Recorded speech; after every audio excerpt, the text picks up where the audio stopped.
So this is chapter 4, okay, about the electromagnetic EM wave propagation. Okay, so here there are three electrical devices.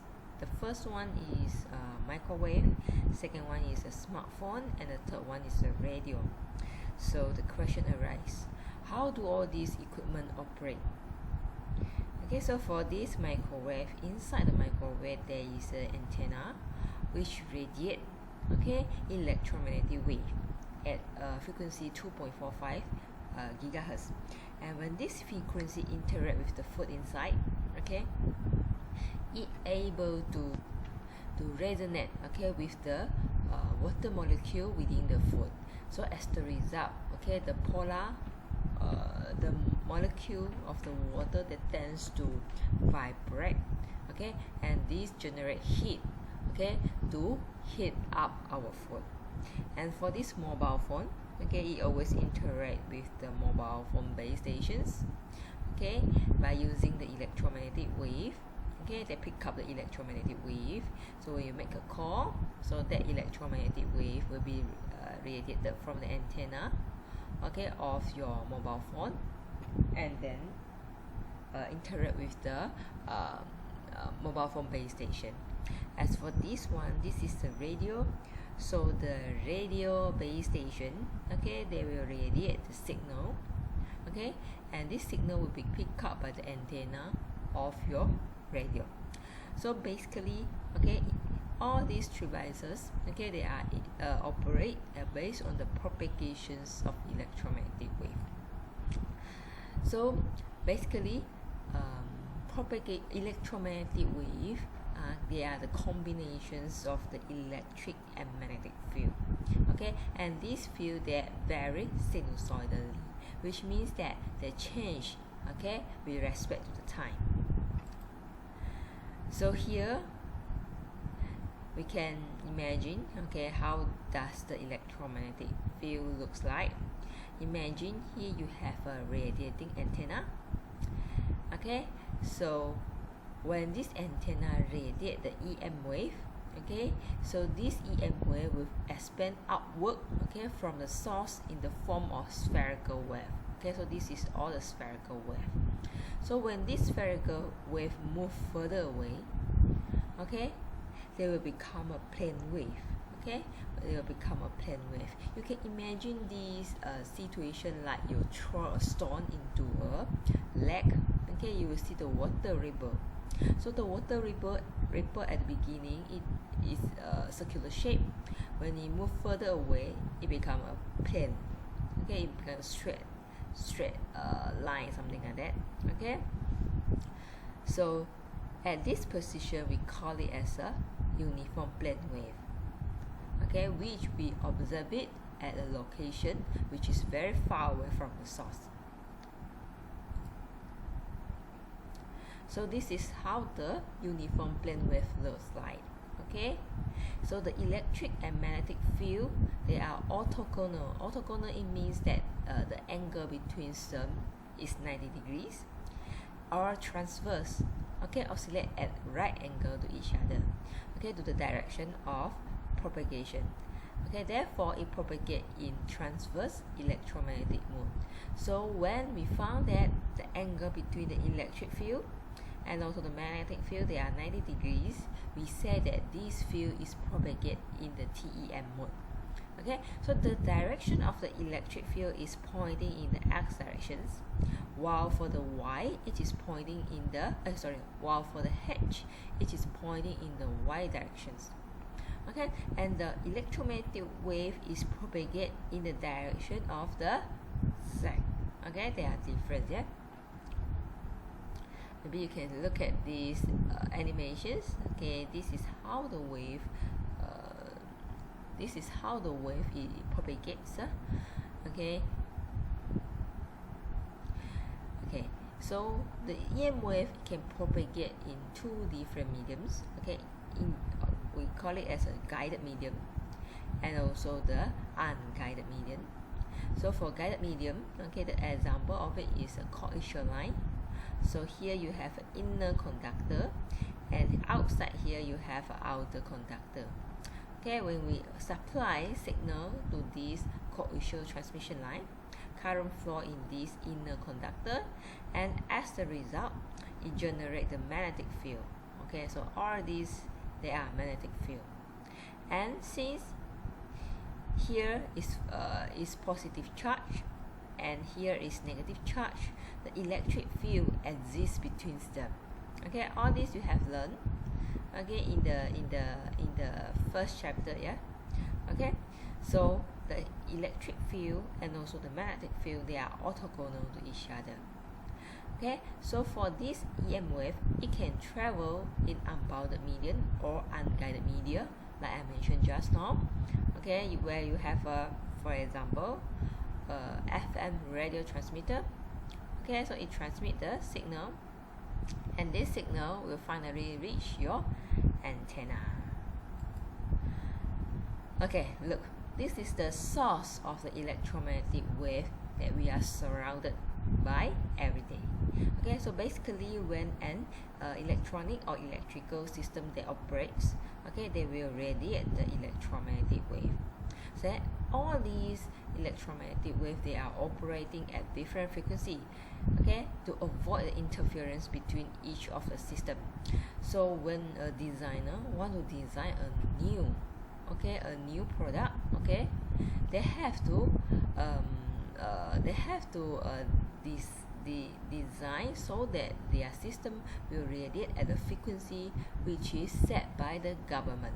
Okay, they cannot simply design their device operate at their own frequency which they like.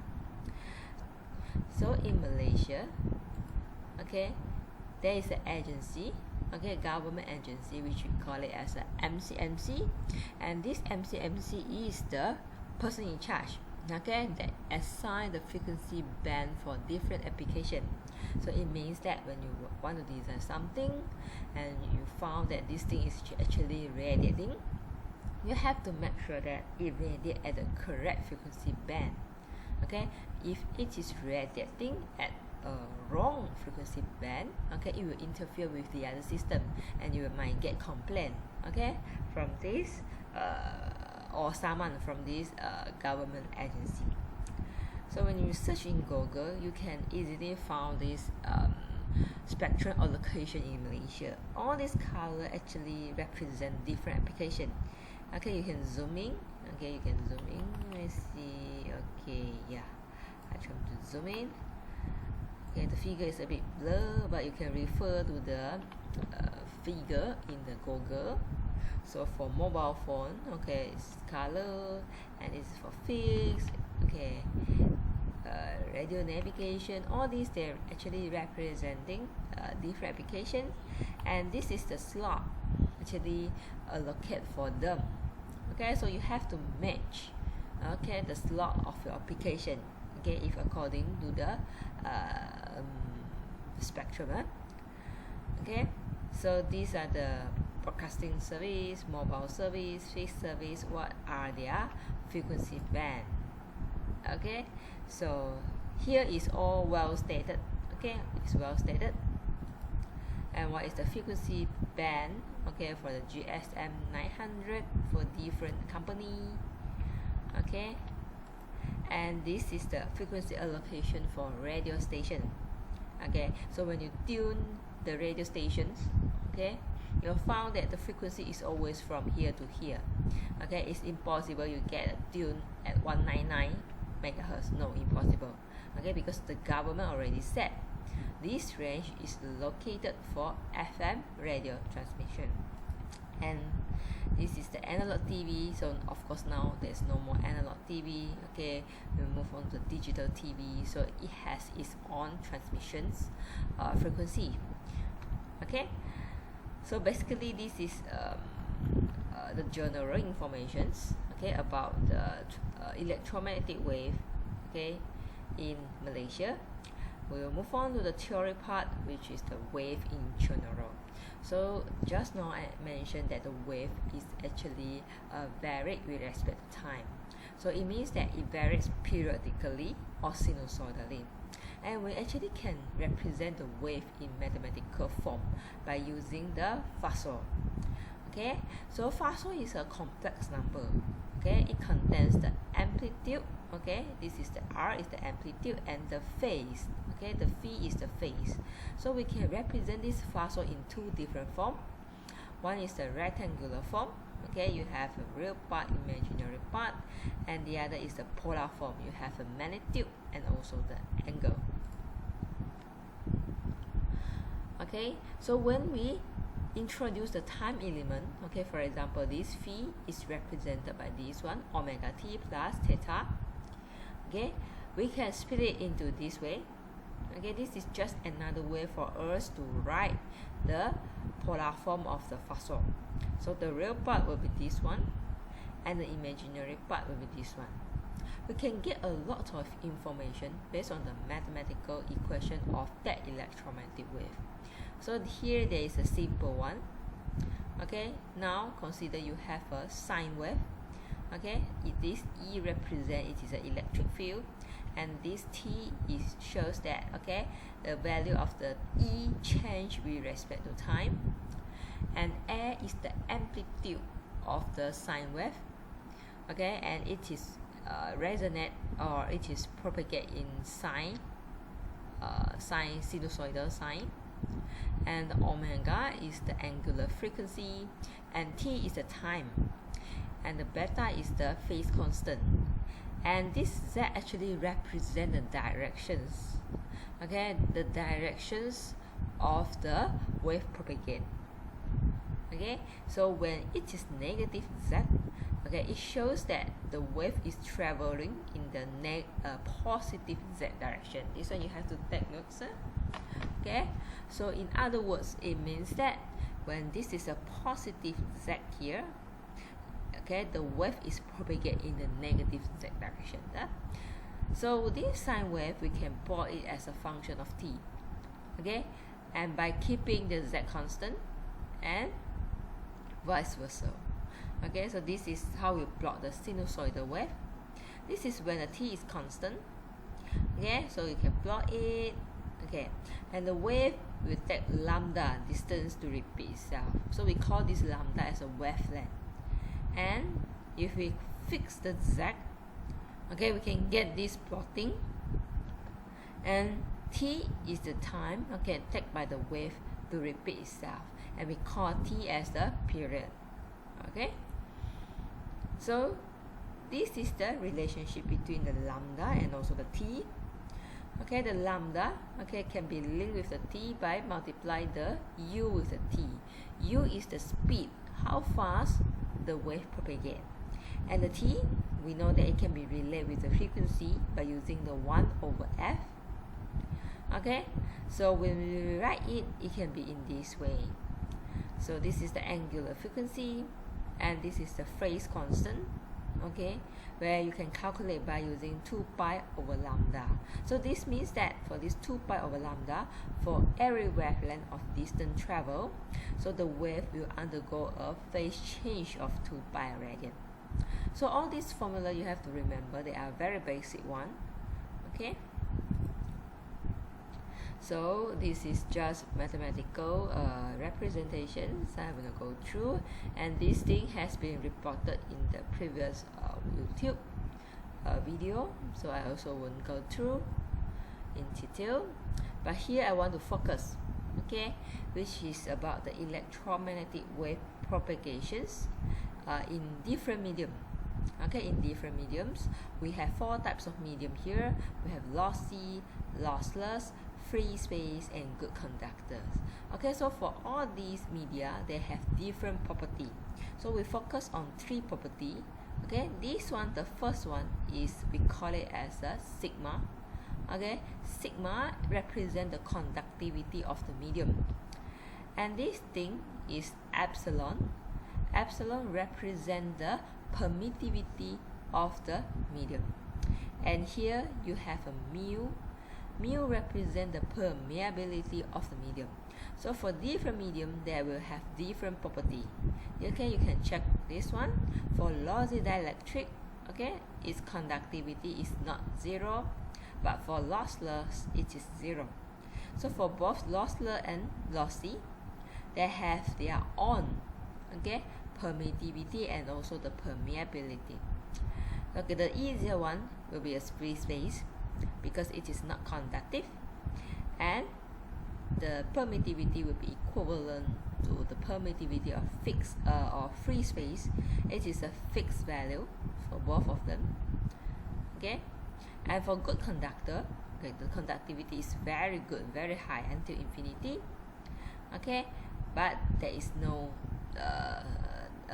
dielectric constant here. Okay, so the permittivity will be same as the permittivity of the free space, and for the mu, okay, it has its own relative permittivity here. Okay, so in this case, for the good conductor, its conductivity will be greater than the omega multiply the permittivity. So let's look at it one by one. So what is lossy dielectric? So in lossy dielectric, okay, the electromagnetic wave will lose its power, okay, because the conductivity here. So here in this section, you are going to deal with many equations. So you have to some sort like memorize, okay, what is the equation for you to calculate that. So this is the propagation constant, and it consists of alpha, which is the attenuation constant, and beta is the phase constant. Okay, so this is the formula. So when you simplify it, okay, based on the property here, finally, okay, this equation will represent the attenuation constant, while this equation will represent the equation for your phase constant. Okay, so all these, they are the properties of the medium. Okay, here there is another parameter, okay, which we call it as the intrinsic impedance of the medium. So this means the impedance of the medium, okay, like the resistance of the medium, you can imagine, or you can think like this. Okay, so the intrinsic impedance of the medium is given by these equations. Still the same, it depends on the value of your sigma, mu, and also epsilon, and it depends on the frequency also. Okay, so it is a complex number, so you can represent it, okay, by using magnitude and also its phase. Okay, and the phase of the intrinsic impedance, okay, we call it as a loss tangent. Okay, it can be found by using this one. Okay, and this is the wave velocity, okay, equation, and this is the lambda. We can calculate by using these three equations. Okay, so you can take notes on these equations. Now we move on to the second medium, which is a lossless dielectric. So after consider this one, sigma is 0.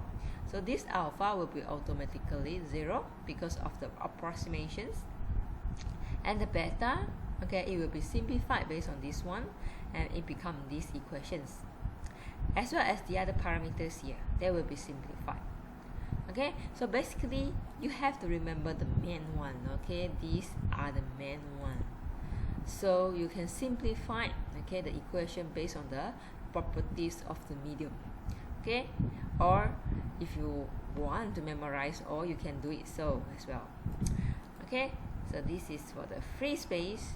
Okay, for free space this is 0, and here is lambda, omega over c.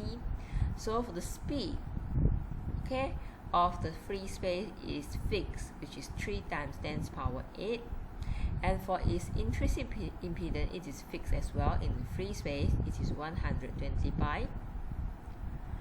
Okay, and for good conductor, these are the equations. Okay, you can check it out. Okay, now we move on to a new parameter, which we call it as a skin depth. Skin depth is a measure of how deep, okay, or how far the electromagnetic wave can penetrate a medium. So when the electric field and magnetic field, they travel in a medium, okay, their amplitude will get attenuated by a factor exponent negative alpha over z.